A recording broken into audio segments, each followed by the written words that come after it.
Welcome back to Wild Medicine. I am your host, Dr. Michelle Peris, and I have a really exciting episode for you this week. This week on the podcast, we have Dr. Dolores Fernandez. She is a naturopathic doctor, and she is the founder and formulator of Iris, which is a science-backed product to address vulvovaginal health with compassion and care. She carries a vaginal lubricant and a vaginal moisturizer, and we talked all through not only how she got into this and how she impacts women and her clinical focus in menopause care, but also the woman behind the mission.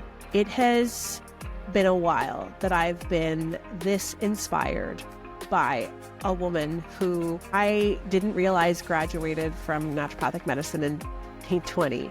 The impact and ripple effect and the amount of disruption that she has already created in this industry is unbelievably inspiring. Whether you are a woman of perimenopausal age, you are a woman on a journey to tune into the nudges of your desires and do something with that and create something and make an impact in this world, you need to listen to this episode. Dolores is absolutely delightful. She's humble. She is a trailblazer, and I know you're going to love this conversation because she is awesome. And I'm really excited to see what she does, because what she's done in this short amount of time, how she's already revolutionizing women's health and demanding better regulation for feminine products. It's nothing short of amazing. So without further ado, I welcome my new friend, Dolores, to the podcast. All right. Dr. Dolores, welcome to the podcast. Thank you. So excited to be here with you. I'm super pumped to have you here. I had seen your products for the last little bit. We've just started carrying them at our clinic. They're flying off the shelf. And I thought, what better opportunity than to have the creator of Iris come on and share everything behind what got you to become a naturopathic doctor, to create these products that are ND formulated, and then to be really impacting the world in the way that you are. So before we dive into all things vulvovaginal health, can you give us a little introduction of you and how you got to be here? Yes, absolutely. And it's funny because when people ask me this, I always share that if you would have asked me this 10 years ago, I would have never guessed that this is where I would have ended up. And if somebody told me I wouldn't believe them. So the journey kind of found me, I always say. So I finished school, started my naturopathic career, and really thought I was going to champion the fertility space. I thought that's where I would be. I was advertising as fertility, and somehow all that was walking through the door was menopause, which was terrifying at the time because I felt very unequipped to be treating people in menopause, and I didn't really know what to do. I had my mom going through menopause. I have all these patients, and I just feel like I don't know how to support anybody.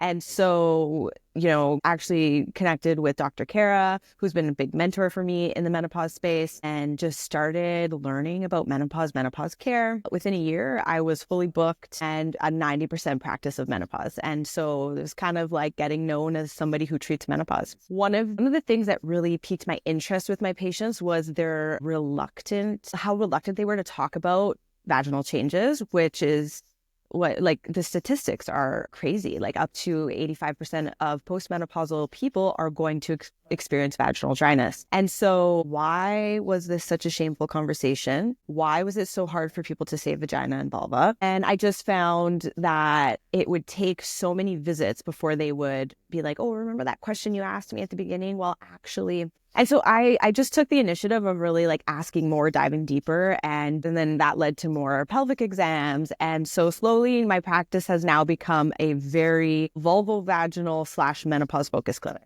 And that's my practice. And it still is very much that. And I see people all over Ontario with vulvovaginal concerns. And so that's where my path has come as a practitioner.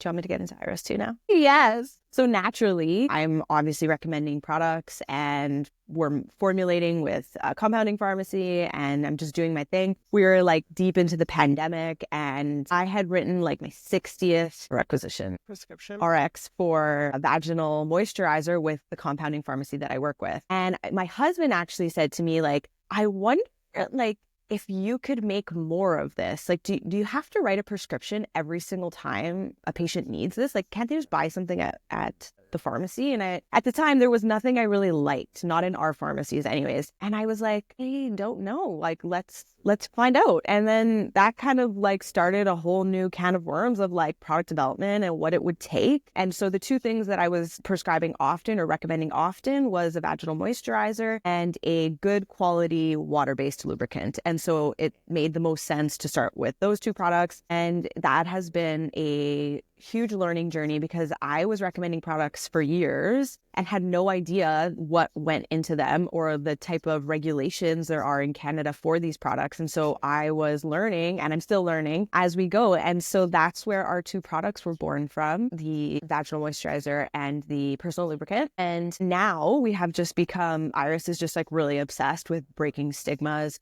normalizing conversations, and trying to make good quality products accessible to everybody, because like what's happening in Ontario right now, the wait times to see specialists is just like crazy. And so this is a really good product for people. It's over the counter, so people can just help themselves. It might not be enough, but at least they have somewhere they can start. So I'm obsessed with every part of this story. I think there's really nothing cooler than, I actually was just teaching a masterclass on how just like power and women understanding their power. And one of the most important critical pieces is understanding that our desires are in us. We don't choose them. And it was like, trusted the nudges. You trusted what was coming towards you and you did something about it. And not only did you just do something about it and fill your practice, you were like revolutionizing how women are navigating a very awkward and potentially shame-filled conversation or experience for them. Like,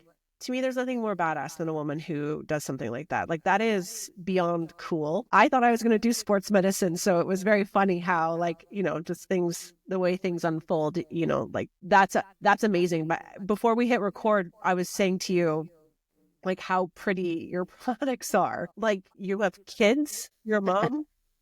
I have kids. I'm a mom. I can't take full credit for the way that it looks. My husband designed it all for us. Yeah, he was the visionary behind it. And like one of the most important things, like when we were sitting and he was talking about the packaging, he was like, tell me how the person who uses this product, tell me how they feel.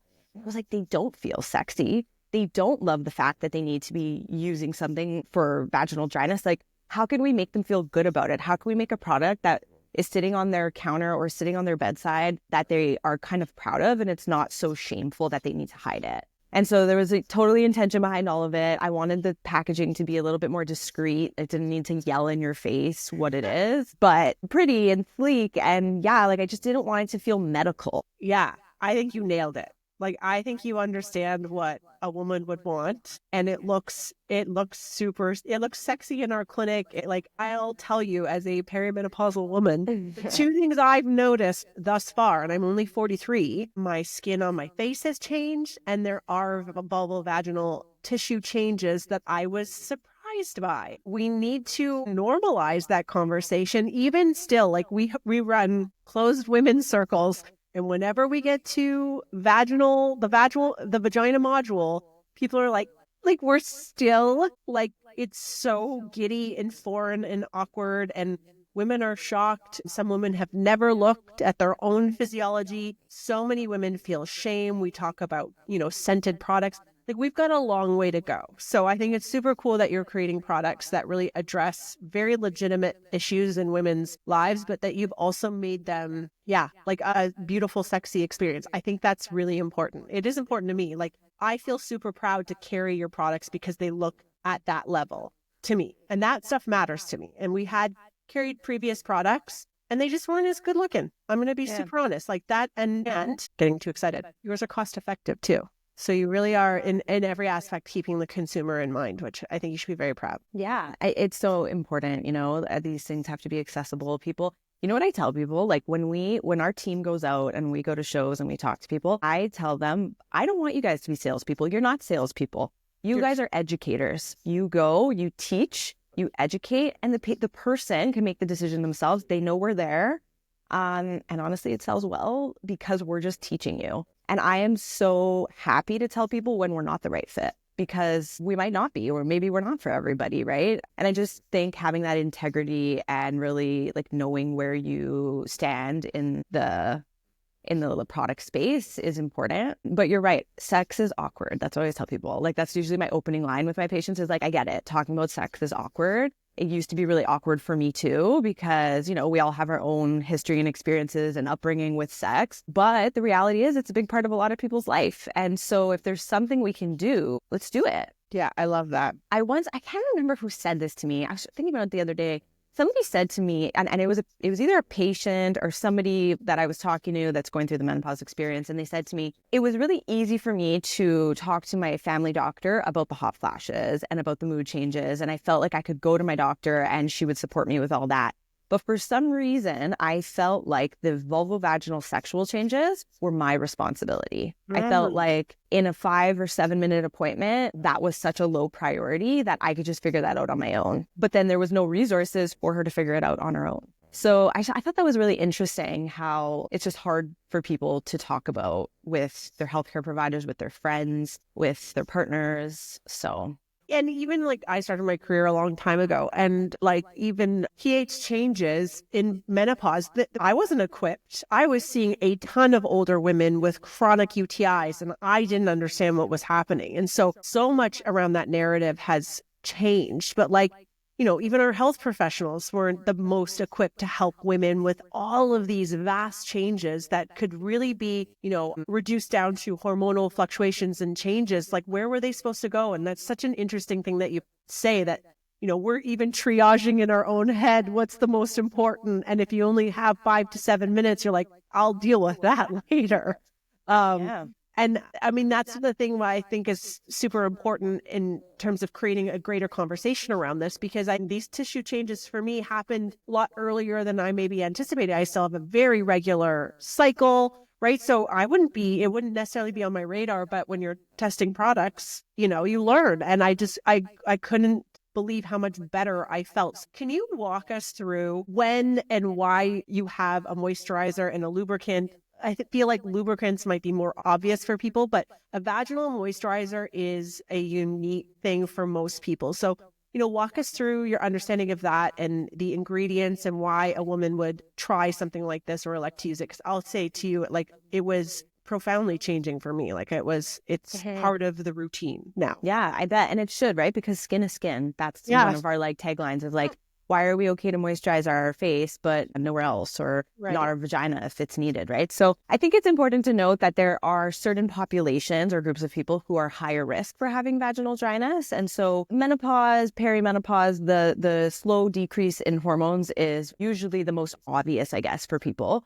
But there's other groups of people who experience vaginal dryness. It's a common side effect for some medications. So we might see it in people on birth control with certain medications, SSRIs, antihistamines. Like, it's a side effect for quite a few medications. People who have gone through breast cancer treatment, right? A lot of times they're on hormone blockers, and so they tend to experience more severe vaginal dryness. When I was learning about vaginal dryness, even through some of the bigger associations, I always learned that it was one of the ones that show up later in the menopause transition, and that, you know, make sure you keep your eye out, because the person might have lost their period 10 years ago and then experienced vaginal dryness 10 years later, and they might not associate the two since it feels so far apart.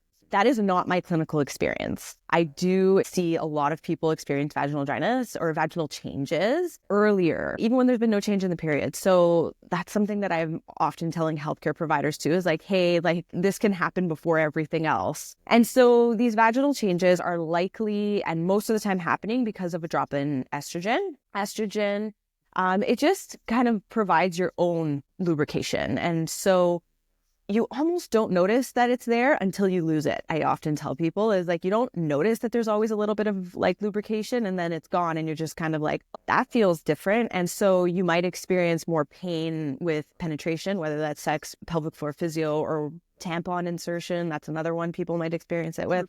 But people also might experience just more discomfort. I have people who are like, I can't Peloton anymore, or I can't wear jeans anymore, right? And so you might experience discomfort, you might experience itching and burning, and those can all just be symptoms of low estrogen changing the vaginal lubrication and the flora and the pH. And so the guidelines suggest that if it's mild to moderate, we start with a vaginal moisturizer. And so it's exactly what it sounds like. It's something that's applied to increase your own moisture. And our active ingredient, our main ingredient is hyaluronic, which has been studied and proven to work for vaginal dryness in people that are in the menopause transition. We also put vitamin E in there just because we know that's good for protecting the cells that are already there from like damage. And so the idea behind the moisturizer is that you use it more frequently to increase your own moisture. And then the lubricant, which most people probably know when you're using one, but you're using it anytime there's increased friction. So that one is not used daily. So when I meet people, there's a lot of people using lubricants daily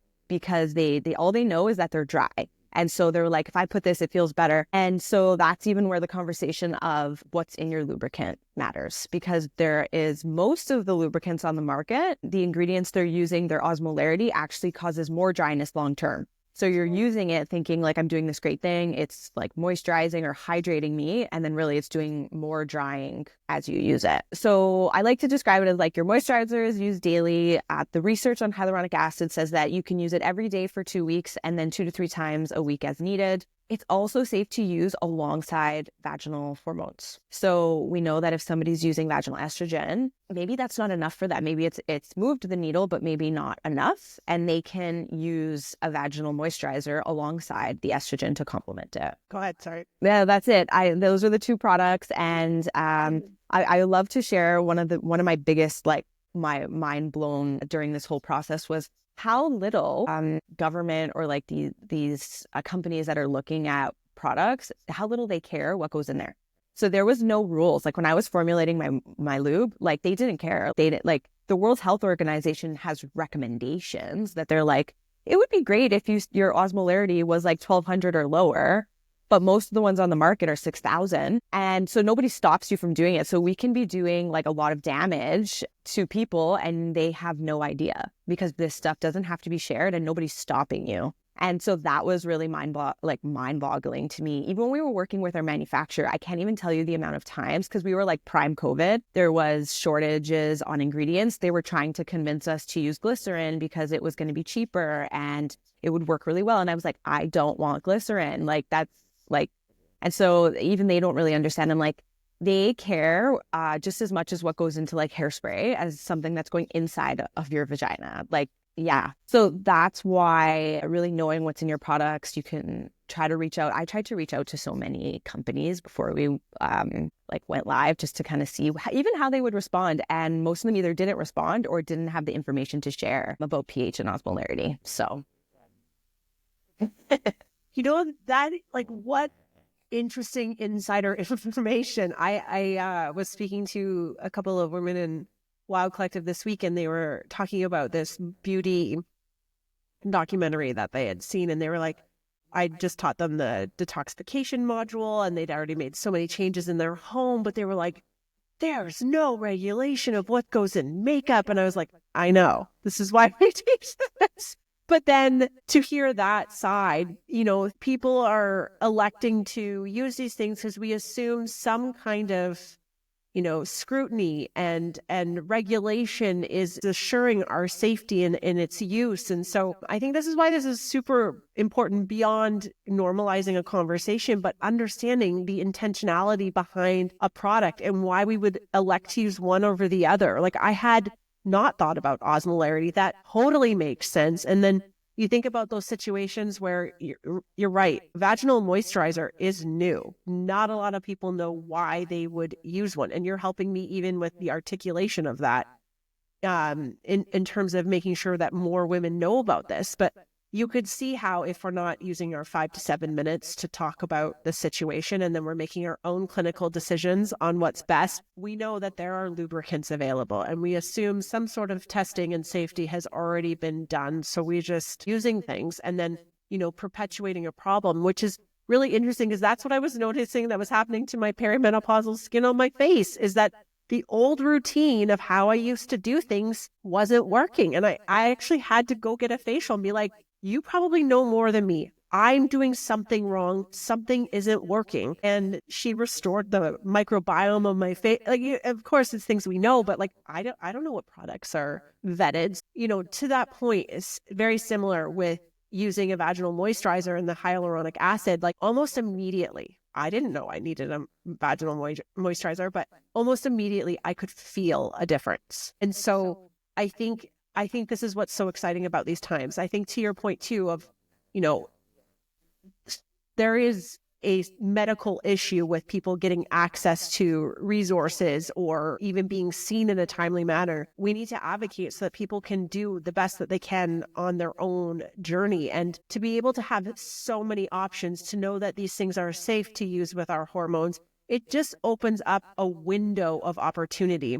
I had a woman share with me a while ago about how she thought she had chronic vaginal infections. And when she started using a vaginal moisturizer, all of that alleviated. So it's like, how many issues are from the fact that we just don't understand the vaginal tissue like we do our face or any other part of our body. And it comes back to this idea of stigma and shame. And so, you didn't think you were going down this path, but I'm super grateful for women like you were like, well, this is my calling. And not only am I going to just serve these women in this capacity, I'm going to like blow up an entire industry and create safer products for women that they can trust and rely on in a world that is very overwhelming. And as women wake up and see these documentaries and see how little regulation there is when it's about what they're applying on their body, and in their body in this situation, it's really intimidating. So to know that there are like safe lines that we can pick from just makes that a lot easier. I wish there was more regulation, because like even some of my patients are like, but I've been using this same product forever, and like all of a sudden it's giving me burning. And I'm trying to educate on the like, your body is changing, right? As you go through this transition, your vaginal pH is increasing because that's part of like menopause. And so we need to make sure that when you're using a lubricant, you're using one that has an ideal pH, so that we don't throw you too far, high up on the pH scale and cause infections and everything else. So it's true. And that's another big reason why like we're trying to be on social media and really get out in the community and show up to community events to educate and teach people, because maybe booking an appointment with me is not accessible for everybody, but there's just core things that everybody should know about their body. One of the things that we teach in the Wild Collective is the concepts of cyclical living, how to harness and understand how women are cyclical in nature, that we are infradian in our rhythm. Our hormones wax and wane throughout a 28-day calendar that aligns with our menstrual cycle. One of the ways in which we start this conversation or can help support women is through our cyclical nourishment guide. We're taking what we understand about cyclical wisdom, nourishment, and how to help you thrive. It is robust in information and understanding of what's going on at every phase of your menstrual cycle, as well as recipes and nutrition considerations, macronutrient considerations, and even minerals and common deficiencies that can perpetuate a worsening PMS phase, particularly strained or stressed luteal phase. Knowledge is power, and when we can put these pieces together, it is so helpful. And it allows for us to make more informed and empowered decisions. Sometimes we feel exhausted and depleted because we are just going against our innate nature. Looking at ways to reclaim our cyclical wisdom and power is how we start to move forward in a more aligned way. So go check out our nourishment guide in the show notes and enjoy. Yeah, I mean, I couldn't agree. You're preaching to someone who feels deeply about this. Like, we can't do everything one-on-one. And so kudos to you. And I know we're bringing you into our world more because we have women who need access to this information, and it needs to spread like wildfire. Like, you can't one-on-one help every person, but you can do a lot with respect to education and impacting more people through ensuring that that kind of information is more readily accessible so that people can start to navigate this for themselves, right? Like, you really can make a strong ripple. Like, when did you graduate? 2020. Yeah. So like, you're making a that's super cool. Like, I'm telling you, it all just happened. Like, I don't even know how it's it's just happening still, because I started practice, everything just kind of happened. And then I feel like I got pulled into a product, making a product. Were you raised in an entrepreneurial home? Yes, I was. And that's a common question. I was also like, I was the kid that like had a lemonade stand and like I was always trying to do my own thing. And, I saw a miss and I saw a part of my community that was being underserved and I jumped in without thinking too much. And I imagine you get racked with like, how do I fix this? You're a fixer. You're not like, this is like you take action. But let's talk a little bit about the woman behind the mission, because this is like, you graduated in 2020. Like, wow. I know. And I guess I've always been a little bit more of a fixer. I think you nailed it. I don't wait for someone else to figure it out, which is why I felt like naturopathic medicine was such a good fit for me, because I really get interested and I really want to know the why. And I didn't want to do the Band-Aid. I wanted to really dig in with people and really help make impact. Okay, so you were immediately helping people by writing prescriptions and getting it compounded at pharmacies. And then you get this idea, like, what do you do next? Like, how does someone because I've been in this industry like a long time and very few people have done what you have done. And so there are very specific and special qualities about you that I think if we listened to it and understood it a little better, we could start to embody similar traits, because I think what you've done is really, really inspiring. So you know nothing about product creation. Nothing. Like, you're insane. So like, you talk to who first? What do you do? So it was an idea that I said, this sounds crazy. It was my idea. And I'm like, this sounds crazy. I wonder if we can do it. And so naturally, the first thing I do is like, is anybody else doing this? And so I started to look at the market and see that there was people doing it poorly. And so it was just about like, how can I make this better? And then I really just tried to hone in with my patients, actually. I would say my patients are my biggest inspiration. I always say that because I'm just like, what do you hate about this lube? Well, I hate that you have to pour it and it's not a pump. And so I really just trying to listen to, because I had the group of people in front of me. I was also like newly just had my first daughter. So I was postpartum, which is another cause of vaginal dryness. So I was a patient myself, like I was using the products. And so I was asking questions. I was using who I had. Other than my husband, the first person I told was my dad, which probably sounds crazy. I'm calling my father saying, hey, I want to make a lube. But he's always been like my biggest inspiration and my leader as far as like business and stuff. And I'm like, do you think it's crazy? And he was like, every really good idea sounded crazy at the beginning. That's right. And so I started looking for manufacturers. That was important to me too. It wasn't like I didn't want somebody who just had like a small basement thing happening. I wanted people who had Health Canada approved ingredients. I wanted really good quality control. I wanted somebody reliable and reputable. I wanted to be made in Canada. Like there was a lot of, I had a lot of things I wanted and needed. I had like a non-negotiable sticky note beside my bed for a long time. And so kind of just started calling around. My clinic space was getting really busy. I started tallying up how many times I was prescribing myself. And I was like, if I'm prescribing this many times a day, like what's everybody else doing? And so honestly, I jumped in. I didn't think too hard because I knew if I would have stopped myself. And because we get so comfortable and it's easy to get comfortable, because you know what to expect. And so I didn't want to think too hard about it. And I was like, let's try this. And I had lots of support. I think if I didn't have all the support and people cheering me on, I don't know if I would have done it. So you asked for help? Oh, yeah. Okay. So I've pulled, you're curious, willing to always ask questions and learn more from your patients so you knew exactly what product to deliver on. Jumped without evidence that it was going to work out, which I think is unique wiring of an entrepreneur, and not everybody gets that. And a willingness to ask for help and be supported because you realized that you couldn't do this all by yourself. Is that accurate? Absolutely. And now that you say that, how much do you feel like those are the kind of asks I have with my patients?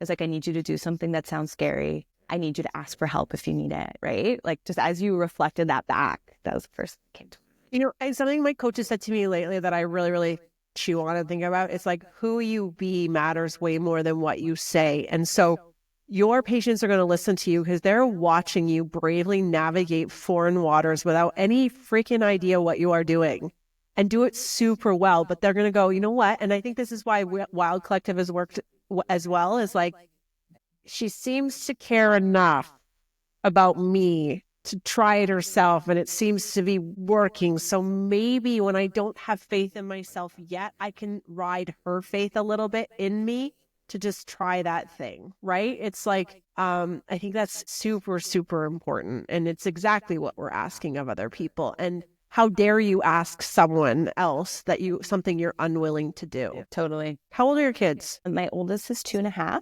and my youngest is 6 months. Yes. I like you. You're going to dominate the world. What's going to be possible when you have a little bit of breathing room there, Dolores? This is crazy. Last week, I was on the phone with my dad, and I was like, yeah, it just feels like there's a lot on my plate right now. And he was like, if there wasn't, would it feel like you? I was like, that's a good point. I've always been I've always gone against the grain. I've always tell me I can't, and I'll show you that I can. That's always just been me. And so, yeah, it's crazy, but honestly, I'm so fulfilled. I thought that working with Iris was like just made sense in what came next because of the way my clinic was going. But then I realized that there's actually a fire in me that loves the conversation. I love to empower people to like speak up for themselves and learn how to advocate for themselves. Like, it's actually more of like a passion project than anything else. And the products are just the way to do it. But it's really the connection I get. Even these conversations I get to have with people that really fill my cup, and I'm getting so much out of it too, right? So it makes the work easier. What people don't understand is I wouldn't have known to find you unless you were willing to stand out. Exactly. So it's going to take bold moves for people to be like, she's interesting. How the heck did she do this? Because I was staring at the product and they're very, very pretty. And I will say that matters so much to me. And I think it matters to a lot of women, especially when we're talking about sexual health and well-being, right? Like certain things just, I don't know, it feels good to have that be thought of. Yes. It just looks so professionally done. And I thought, this woman probably has some experience in, compounding products or product design or so it's super cool and refreshing. And I think really, really important, because there's a lot of women who listen to this podcast are like, who am I to do this thing? Well, who are you not to? Look at this inspiring woman who graduated medicine 4 years ago, maybe going into your 5th. But come on, with 2 small babies and just figuring it out. It's just like, that is truly really, really inspiring and exciting, and just what's possible in terms of disrupting a system that is broken and isn't serving women. It just takes someone brave enough to be like, there's something wrong here, and I'm going to try. What's the worst? I fail? Okay.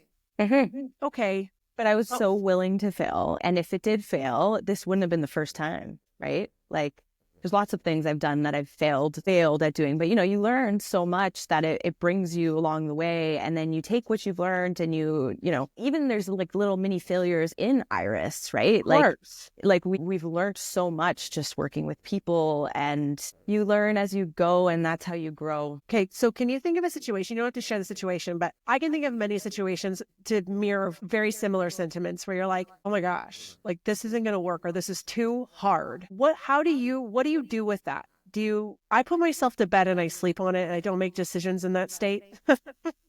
Yeah. I see how I feel the next day. Do you have certain things that you do? Because I think there's a lot of people, and I've learned this from leading other clinicians in the group health space. A lot of clinicians get told no once, and that's it. It's over. They're done. They throw in the towel. It's like they do not proceed. Mm-hmm. So how do you keep proceeding when things look like they're stacked against you? I always try. So like if somebody's telling me no, I try to understand. Actually, sometimes I ask why they said no so I can learn from it. Like, why? Right. Curious. Give me feedback. Like, hey, if you're declining this, no, I'm not trying to pressure you. I just would love to learn, why did you say no? So that's a big one. And then I just kind of figure out how I'm going to pivot. And it's like, well, how am I going to turn that no into a yes? Who has said yes already? And how do I find more of those people? And why did they say yes? Like, why were we in such good alignment? I think that it's important to know that there is going to be people that say no. There's going to be times where it doesn't work out. And I'm kind of being okay with that, because it's going to happen. Like, I remember my dad saying to me, and I hate saying this out loud, but he said to me, someone's going to sue you one day. And I was like, what? And he was like, because that's the nature of when you get big. And like, just tell yourself that so that when it happens, you're not freaking out, because there's going to come a day, like, that's what happens. People are going to have a reaction and be like, it's your fault. And so like, I try to get myself ready for these uncomfortable things, ready that there's a possibility people are going to say no. There's going to be a possibility people hate the product. But I'm just like, how can we pivot? How are we going to make things better? I would say that I definitely get discouraged, but I kind of tell myself that, like, what's the worst that's going to happen? Like, so this didn't work out. So what? You know? I'm a writer, so I will like have a book beside my bed, and I'm just like writing all possibilities and arrows, and like, if this happens, this is gonna happen. And diagram. Yeah, and it's just exactly. You don't do this. Yeah, and then there's like a tiny little spot on my like to do that I rip out and give to my husband. Yeah, and I don't know, like I wouldn't say I have like the greatest coping, but I'm just trying to always reflect on like, how can we be better? How can I be better? And I would say that like I have the most amazing support people, and I do think that makes a really big difference, because I'm a mom and I have small kids, but my husband is such an equal partner that like, I'm so grateful that he does take on a lot with the girls, and that allows me to do so much. Yeah, that's right. Right. We make assumptions, but there are no secrets. There's probably a lot of help. And I hate to say it, but bless your dad, he's probably right.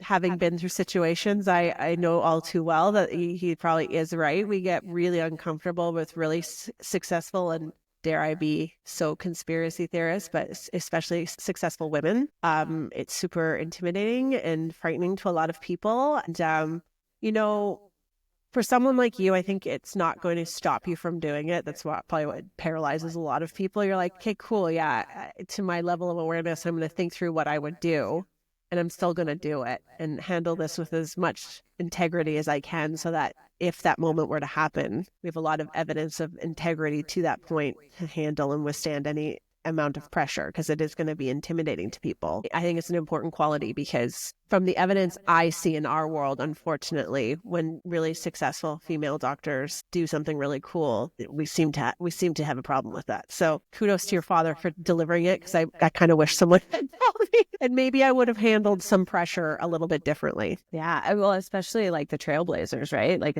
I feel really lucky, because there's a lot of females in our profession who, like, including yourself, I get to look up to you guys and say like, you were a trailblazer. So who says I can't be, you know? But for some, there was nobody to look up to. That's right. But I think this is what's really cool about you. And I am definitely going to keep my eyes on you. Like, for someone to say, why can't that be me, is the coolest thing about you. It's like, but why not me? And so many people are like, but she already is dominating in that space. And you're like, there's room for all of us. Yeah. Like, I think that is a super rare and awesome quality. Really hoped the conversation would kind of go in this direction, because I think what you've built and what you're doing is incredibly unique and should be understood, because I think your story will inspire many, many people to just look at their respective industry and say, is there a problem I could be solving here? And I could try something different. By all my story, like, I'm making up a story without knowing anything about you. You looked like a professional. From every part of what we've experienced, we talked about how quickly you guys responded to our requests, how quickly we had your product in our office, how professional the product looked. Like, come on. That's amazing. And you were like, you've got young kids. Yeah, well, all of these things matter, right? Yeah. The way we show up to the world matters. The way we respond to emails matters. Like, and it's just that's just like nailed in my head, right? I think about my experience with products, and I was like, I just want it to be seamless, easy, and amazing for especially our ND colleagues. That's amazing. I think you should be really, really proud of yourself. I hope you are really proud of yourself. I think it's yeah, you're a woman to watch. Like, that's a really, really cool thing you've done. This episode is brought to you by The Wild Collective. If you are ready for something innovative, something truly transformational, you are wanting to build a beautiful life and thriving health and vibrant energy, and you're not sure how to build that in, you might want to consider something as incredible as The Wild Collective. The Wild Collective is our women's health initiative. It is a closed community of like-minded individuals It is where sisterhood meets self-care. There's 10 modules of fundamental women's health, all the evidence-based information that you need, the testing, the handouts, the assessment, how to advocate for yourself in the wellness space. Also, what natural and integrative approaches you can consider for any age and stage in life. And being that it is part of a community, you also get this beautiful experience of meaningful connection, conversations that matter, and truly up-leveling your life. So if you are ready to take on something totally transformative and fun, then please go check us out at The Wild Collective. So that's the-wild-collective.com. Get on the wait list, and we will see you in one of our wild circles very soon. Is there a certain experience that has happened in your life which in the moment felt awful, but upon reflection, you're incredibly grateful it happened? Oh my gosh, so many. Which one Pick do I one. share? Which one do I share? I mean, like, there's so many. Like, I can even just think of like life things, like maybe not work things right now, but like life things, like when me and my husband found a house and we were like dying for this house and we were bidding, and we just couldn't win. And you know, you lose or whatever. And you're just like, this feels like you feel defeated because it's something you really wanted and you felt like you deserved it and whatever. And then you get the house that you end up with, and it's just the house you were meant to have. Or, you know, you're trying to get pregnant and it doesn't work. And then you get pregnant and it's, now I have my Charlotte, and it's like, if it was any other month, I wouldn't have this Charlotte, you know? And I just really do think that sometimes we have to go through the like hard things, and you don't know why when you're going through them. But then after you look back and you're like, oh, this is why this needed to happen. Right? I love that. Thank you for sharing that. You know what? I want to ask you one more thing before I kind of shift, but have you burnt out? You know what's funny? Not in the last little bit, but I burnt out once, and it was the scariest. I remember reflecting, being like, I think I'm burnt out. I just finished school. So I finished school in 2020, prime pandemic. All of board exams got shifted. Like, it was disaster. We weren't allowed to do in-person exams. So like the physical like pieces got pushed. Anyways, it was brutal. So I decided, like, while I was home and whatever, that I was going to run a program. I was like, I'm gonna build a program. Why not? And so I was studying for board exams. I was getting married. I was running this program. And yeah, I definitely experienced burnout. And I did not know what to do with myself and like how I was going to get out of it. And I just decided that I wasn't going to do anything anymore. I was like, I'm dropping the program. I put money into this and I don't care anymore. I'm dropping it completely. And I just kind of delegated things that were on my plate and said, I can't do this anymore by myself. And I'm just going to take some time for me. I wasn't working yet, so I was able to do that. The only thing I was going to do was study for board exams. And slowly I got out of it. And because of that experience, I am now very cautious with my boundaries and what I'm willing to put on my plate. It needs to be something that really fills my cup. I'm okay with saying no. Whereas before it wasn't easy for me to say no. Whereas like having a conversation with you right now, it really does fill my cup. And so it was an easy yes. And if it's not like a hell yes, then it's a no. Okay. So just getting better with no's is how you protect yourself. That's awesome. Okay. No, you know where I'm a little bit distracted? You're young probably. Did you ever watch Seinfeld? No, but I already know what you're thinking. Because every single person said it to me. And I'm like, and then of course I ended up in sexual health, and I talk about clitorises all the time. Yes, no, I didn't watch it, but like Steve, my husband tells me all the time, like, you just have to watch that episode. You really need to leverage that opportunity because that is like really funny. I know, the irony. Sorry. It's ironic. I know. See how things are just meant to be? I know. Yeah. Like, it chose you. It was your name. It goes back to your name selection. Everything. Like, you just. Hey, yeah. in Latin, my name is Pain. That's what my name means in Latin, like Spanish, Italian. So like, what does that mean for clitoral. You? To be honest, like I am unfazed by it. I just think it's funny because pain is like a huge part of my practice. Like, we talk about pain with sex, vaginal pain, skin issues, like vaginal vulvar skin issues and pain. And so it's just like, funny how this all worked out. Yeah. And honestly, like, I think so many people are pain adverse, and I feel like maybe you were just equipped to see pain differently. Yeah. As like an opportunity, right? Like, you are very unique. And maybe you know that, and maybe you don't really realize that yet. But what you have done in a short period of time is really, really powerful and unique. And it's super badass and cool. Like truly, truly, truly, truly. This filled my cup too, because it's really exciting to talk to brave women who are just willing to try something. I mean, that was putting you in front of all of your colleagues, right? You're probably thinking like, what if it fails? All these people are going to, like, it's very cool. It's a very cool, unique quality. And it has a lot to do with being able to see pain differently and interpret that stimulus as an opportunity versus something to freeze from and block and pretend it's not happening. So it was all predestined from Seinfeld to Latin. The whole thing was predestined for you. Sometimes we don't have a choice. It's a calling. Which is very Moana, which is like my heart. So I like it. What does rewilding mean to you? I think that to me, that just means like unlearning sometimes and relearning. Love it. I have some rapid fire questions. Are you ready? I'm ready. What books are currently on your nightstand? A book was just gifted to me from a friend. It's called 10X is Easier Than 2X. Mm-hmm. I'm reading that, and I had just finished the ACOTAR series. Which one's that? A Court of Game and Thrones. Honestly, I read it on my Kindle, so I don't even, half the time I read books, I don't even know what they're called because I don't actually touch the book. And it's just Kindle people say that. It's silly, but yeah, it's dragons and fantasy and magic and all that. I just bought my first one that everyone's been talking about. I'm like, is this the thing? Okay, I'll take you to the beach. Sure. Yeah, and then I got tired of that, so now I'm doing more businessy stuff. Yeah, I've heard that book is really good, so enjoy. One thing that brings you joy? My kid. Who do you admire most? My dad. Fill in the blank. Community is? Everything. Advice you wish someone gave you 5 years ago? You're going to figure it out. Good advice. The best word to describe you? It's a hard one. I don't know. Can you pick this one? Brave, curious, badass.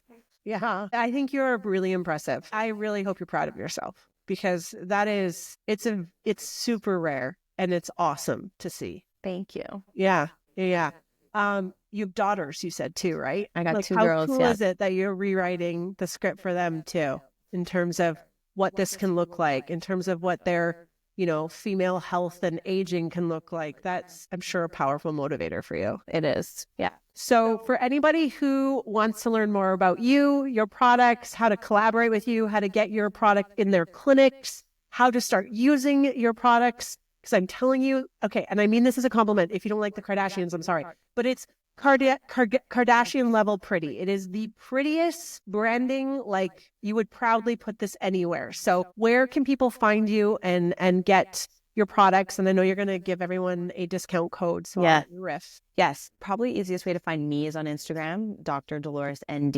You can follow Iris on Instagram too, lovemy.iris. But if you are looking to wholesale or just chat with us, there is a contact us section on our website, lovemyiris.com. Someone will get back to you within 24 hours. And our staff is amazing. We do education calls for teams. We do them for one-on-one. If people need or want to learn more about the products, you order on our website and you use the code WILD10, you will receive 10% off because of being a listener here. I love that. Thank you. And you know what? I never asked you. Now I'm curious. Why Iris? You sure this is not a long? This is not a short answer. Go. Iris, it was just short and sweet. It was easy to make that the branding as opposed to making like any pictures or anything. Iris is a female's name. It's a flower, and flowers need to be watered and hydrated in order for them to bloom. And they have to be taken care of or they won't bloom. And we just loved the idea of hydrating. And then irises often come in purple. That's why purple's our color. If you think back in the day, or what people would often use flowers to like cover vulva if it couldn't have been shown. So it just felt like a really good fit. And it was short and easy to remember. I didn't want to be called like vulva something. I wanted it, or like vagia something. I wanted to be like discreet. No one needed to know what this was. I got whole body goosebumps with that explanation. It's super good. I love it. I'm glad I asked. Thank you for your time. I know we're going to be collaborating in the near future and having you speak to our group of women. And I'm super grateful to have connected with you. Thank you for saying yes. I'm glad I got to know you better. It's going to make it a lot easier for me to advocate for your product. I hope you are incredibly successful. I know you will be, but I hope it's beyond your dreams, because you're You are super cool, and what you're doing is amazing. So thank you for your time, and thanks for doing what you're doing. Thank you. Thank you so much for tuning in to Wild Medicine. I am so grateful to have you here, and I hope you're feeling inspired and empowered. If you enjoyed today's episode, please don't forget to subscribe and leave a 5-star rating. It helps us reach more incredible women just like you. And before you go, quick reminder, the information shared on this podcast is for educational purposes only and is not intended to diagnose or treat any medical condition. Please consult with your healthcare provider for personalized advice and care. And if you're ready to take inspired action and dive deeper into your own health journey, please visit us at poppyclinic.com. Let's rewild and reset your health together.